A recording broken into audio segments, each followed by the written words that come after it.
everyone, welcome to the fourth video on cursive lowercase letters. Today we'll go over all the stem letters. They are taller than the short letters because they have a stem that aligns with the main slant, but they don't have a loop, so they are shorter than ascender and descender letters. So please pay attention to where the stem ends. They do not go as far as ascender or descender. The lowercase p starts with a light upstroke, which transitions into a downstroke. The second stroke is the same as lowercase n. Pay attention to the first stroke, it goes slightly above the x height. Even though I'm talking about two strokes here, they should be completed in one continuous, natural movement. Notice that both the long stem and the short stem should be aligned with the main slant, while the entry and the exit strokes should be approximately parallel. If you've seen my earlier video, you should expect that the downstrokes are heavy pressured. This is a common pattern that will appear over and over again in future video. All of the downstrokes are heavy, while the upstrokes are light.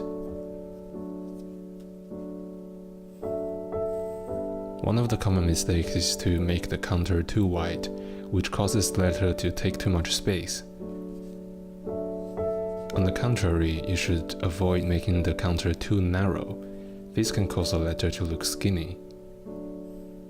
One subtle point you should be especially careful with is that the stem should go slightly above the x height. Also, pay attention that the counter should not separate too early from the stem, which results in too much white space and causes the letter to disintegrate. The lowercase p has many variations. In one variation, you may choose to close the counter, or you may choose to extend the downstroke into a descender loop. And of course, for the loop version, you can leave the counter open as well. Pay attention that if you choose to make a loop, it should go all the way down, but if you only have a stem, it should end slightly earlier.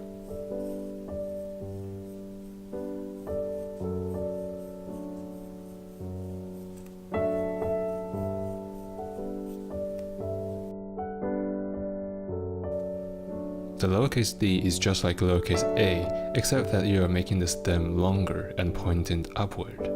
The stem should sit on the main slant, but also pay attention that the axis of the oval should also be parallel to the main slant. Likewise, all the downstrokes are heavy, including the downward part of the oval. The upward strokes should be light pressured, including the exit part of the oval and the exit part of the stem.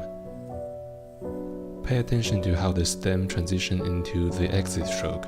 It should not be too roundish or pointy, which can result in too much or too little space before the next letter. Also, pay attention that the stem should not go all the way up to the top, which is reserved for ascender letter.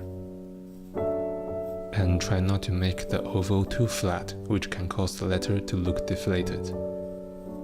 Last but not least, try not to make the oval too angular. This is exaggerated, but it does happen to me sometimes.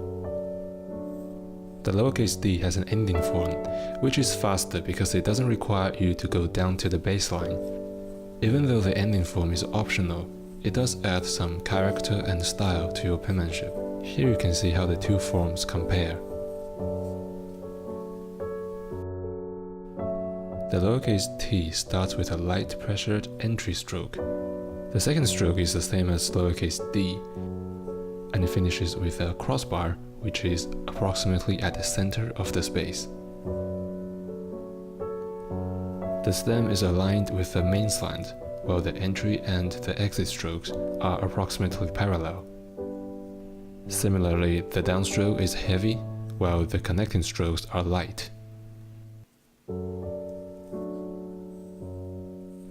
Just like in lowercase d, you should avoid making the turning point too roundish or pointy.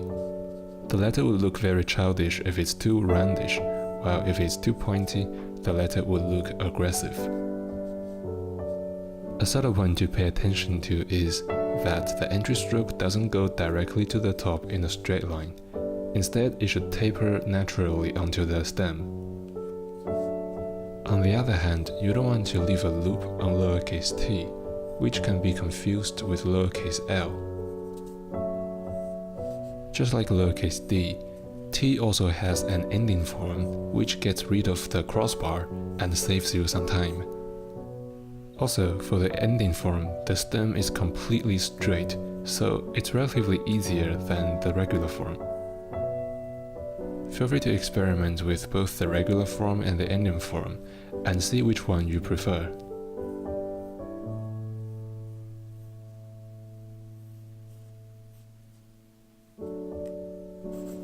That's all for today. What do you think of the ending forms? Please leave a comment below and let me know.